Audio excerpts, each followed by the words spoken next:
You guys want to learn how to make onion rings that are super crunchy and packed with flavor?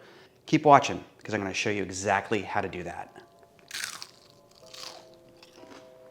So good. First thing, grab yourself an onion, then cut the top off and peel it. The onion I'm using is a sweet variety called a Vidalia onion. It's larger in size than a typical yellow onion, which makes for perfectly sized rings. Vidalias have over twice the sugar content of basic yellow onions, and the soil they're grown in is lower in sulfur, so they don't have a strong, off-putting flavor. Cut the onion into 1/4 inch to 3/8 inch sized rings. I think this thickness allows the onion to cook through and get tender when frying, but it still sort of allows it to have a meaty texture. Separate the onion into individual rings, and then place them in a bowl and set the rings aside for now. Don't throw away those scraps though. Anything left over can be used for another dish or for making stock. All right, now that we have our onions cut and out of the way, it's time to make our breading. And I have a little trick up my sleeve. I use something called Wondra flour in my breading. This is an instant flour. Essentially, it's a low protein flour that's been cooked, dehydrated, and then repulverized. And it's perfect for deep frying because it doesn't absorb as much grease and it gives a nice crispy coating to whatever you're deep frying. So next time you're at the store, go to the baking section. You'll find this right near all the other flours. Pick up a container and have it on hand. It's perfect. All right, grab a large mixing bowl and add 1 cup or 150 grams of Wondra flour to it. Next, drop in a 1/3 cup or 27 grams of Panko breadcrumbs, followed up by a 1/2 teaspoon of fine sea salt and 1 teaspoon of baking powder. Moisture from the onion rings and buttermilk used in the breading process will activate the baking powder, which will provide a lighter, airier crust when fried. All right, now we need to season our breading. And for that, I have a mixture of some dried spices here. I have a 1/4 teaspoon of smoked paprika, a 1/4 teaspoon of ground mustard, and a 1/4 teaspoon of granulated garlic. I'm just gonna add that right on in there, and then finish the breading up with about a 1/4 teaspoon of freshly cracked black pepper. There. Just give this a quick stir. Now you can increase the amount of spices in here if you want to. Just remember, we're complementing the flavor of the onion. We're not actually trying to remove that flavor. So just make sure these spices are dispersed evenly throughout the breading. Just like that. And we're good. All right, so before we bread these onion rings, let's go ahead and make some sort of dipping sauce to go with them. I think a quick ranch is appropriate here. Grab a 1/4 cup or 57 grams of mayo and add it to a medium-sized mixing bowl. Now, I'm a Duke's fan, but Hellmann's or even a store brand works pretty well here. Okay, add a 1/2 cup or 120 grams of sour cream.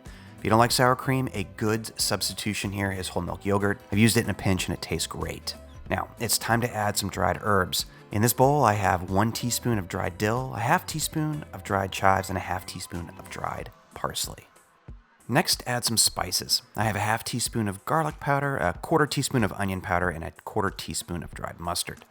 Go ahead and add those items to the bowl as well. Finish off seasoning the ranch with a 1/2 teaspoon of fine sea salt and a few turns of some freshly grated black pepper. I'd say it's about 1/8 of a teaspoon's worth here. All right, now just give everything a quick stir, like so.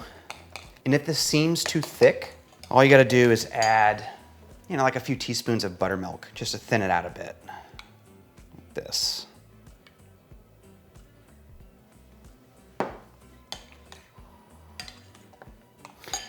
Let's add a few more teaspoons here. There, added about 4 teaspoons total.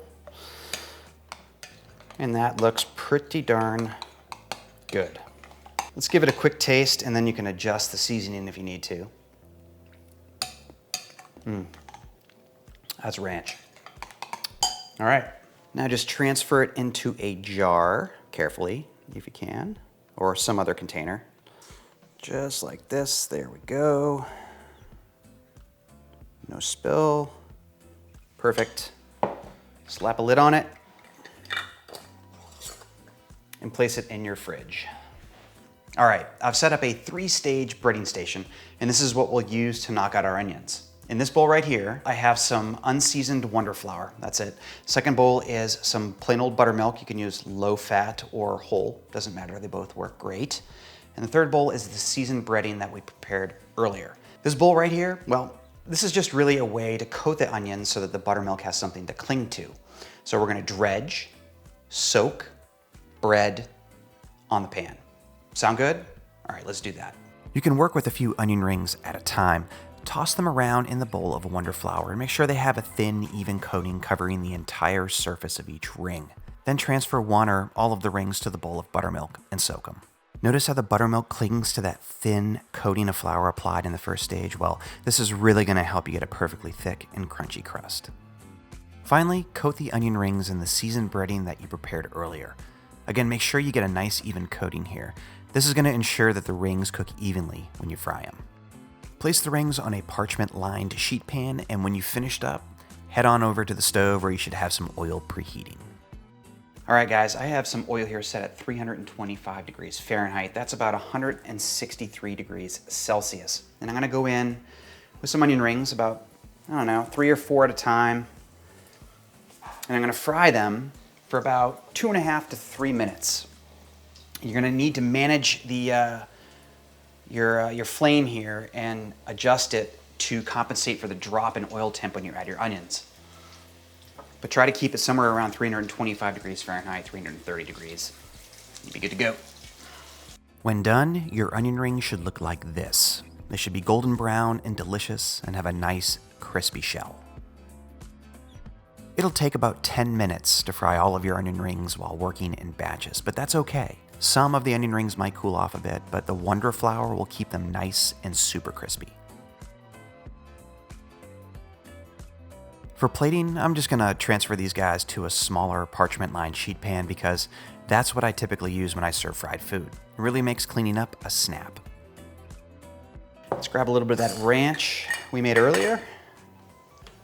It's probably, yeah, it's tightened up a little bit. Actually, it's the perfect consistency right now. All right. All right, time to taste test. Let's go with the onion ring first before I dip it in the ranch.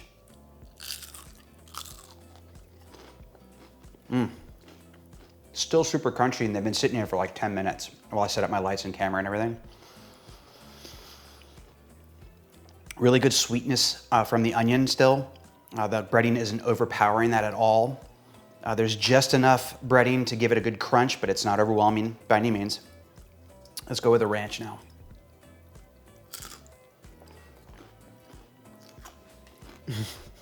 Slob. Super, super delicious. Great compliment to the onion rings. Everything's fantastic. You gotta give the recipe a try. Look guys, if you haven't subscribed to my channel, please do so. I'd really appreciate it. Give me a thumbs up on this video. It helps me grow my channel. And that's it. I appreciate the time. Thanks for watching. I'll catch you in the next video.